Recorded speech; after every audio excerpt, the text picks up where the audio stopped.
तो बात उस समय की है जब स्वामी विवेकानंद अपने लोकप्रिय शिकागो धर्म सम्मेलन के भाषण के बाद भारत वापस आ गए थे। अब उनकी चर्चा विश्व के हर देश में हो रही थी। सब लोग उन्हें जानने लगे थे। स्वामी जी भारत वापस आकर अपने स्वभाव अनुरूप भ्रमण कर रहे थे। इस समय वे हिमालय और इसके आसपास के क्षेत्रों में थे। एक दिन वो घूमते घूमते एक नदी के किनारे आ गए। वहां उन्होंने देखा कि एक नाव है पर वह किनारा छोड़ चुकी है।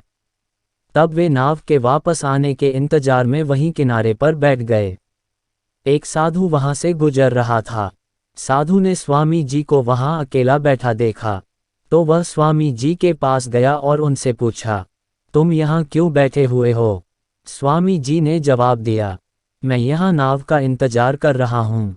साधु ने फिर पूछा, तुम्हारा नाम क्या है? स्वामी जी ने कहा, मैं विवेकानंद हूँ। साधु ने स्वामी जी का मजाक उड़ाते हुए उनसे कहा, अच्छा, तो तुम वो विख्यात विवेकानंद हो जिसको लगता है कि विदेश में जाकर भाषण दे देने से तुम बहुत बड़े महात्मा साधु बन सकते हो। स्वामी जी ने साधु को कोई जवाब नहीं दिया। फिर साधु ने बहुत ही घमंड के साथ नदी के पानी के ऊपर चलकर अपनी शक्ति का प्रदर्शन किया। कुछ दूर तक चलने के बाद साधु ने स्वामी जी कहा, क्या तुम मेरी तरह पानी पर पैदल चलकर इस नदी को पार कर सकते हो?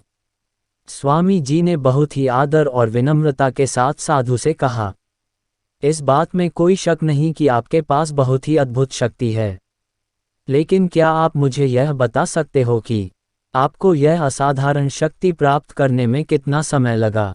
बहुत ही अभिमान के साथ साधु ने जवाब दिया, यह बहुत ही कठिन कार्य था। मैंने 20 सालों की कठिन तपस्या और साधना के बाद यह महान शक्ति प्राप्त की है। साधु का यह बताने का अंदाज बहुत ही अहंकार भरा था। यह देखकर स्वामी जी बहुत ही शांत स्वर में बोले, आपने अपनी जिंदगी के 20 साल ऐसी विद्या को सीखने में बर्बाद कर दिए, जो काम एक नाव 5 मिनट में कर सकती है। आप ये 20 साल निर्धन बेसहारा गरीबों की सेवा में लगा सकते थे, या अपने ज्ञान और शक्ति का प्रयोग देश और देशवासियों की प्रगति में लगा सकते थे, परंतु आपने अपने 20 साल सिर्फ 5 मिनट बचाने के लिए व्यर्थ कर दिए। ये कोई बुद्धिमानी नहीं है। साधु सिर झुकाए खड़े रह गए और स्वामी जी नाव में बैठकर नदी के दूसरी किनारे चले गए। इस प्रकार इस कहानी ने हमें बताया कि ज्ञान और शक्ति का सही प्रयोग आवश्यक है। किसी शक्ति को प्राप्त करके यदि हम उस पर घमंड करते हैं तो यह मूर्खता है।